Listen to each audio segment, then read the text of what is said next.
A skilled negotiator gathers information and determines the zone of possible agreement, or ZOPA, in any deal so they can develop a negotiation strategy and ultimately maximize their gain.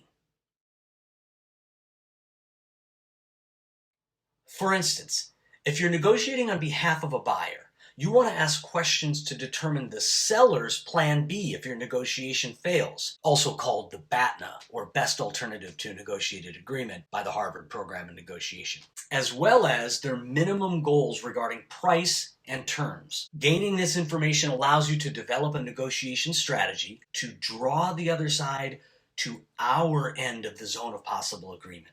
So how do you do that? Well, I wish I could tell you there was some magical question, but unfortunately, it's not that simple. It's unlikely your counterpart will just offer up the information you're looking for, although that does happen. So you should develop multiple ways to remain ceaselessly curious. It's hard to say, ceaselessly. Here's one strategy you'll find often increases your ability to determine or estimate the zone of possible agreement, or ZOPA.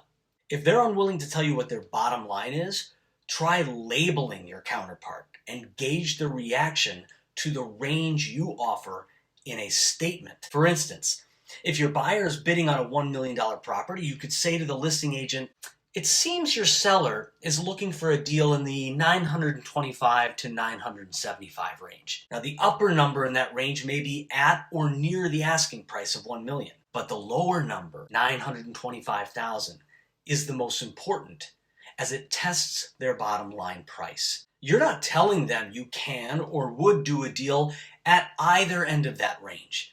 You're simply pointing out what seems to be true about the seller.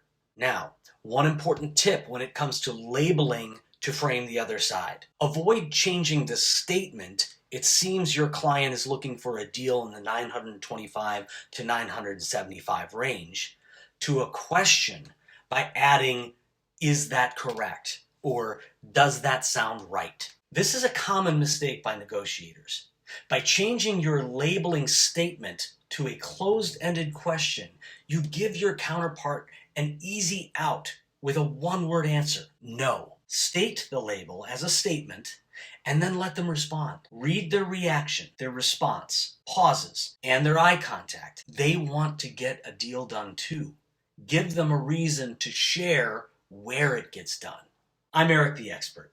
Follow me for more valuable content on negotiation and building your business through knowledge, skill, expertise, and trust. Your clients will thank you for it.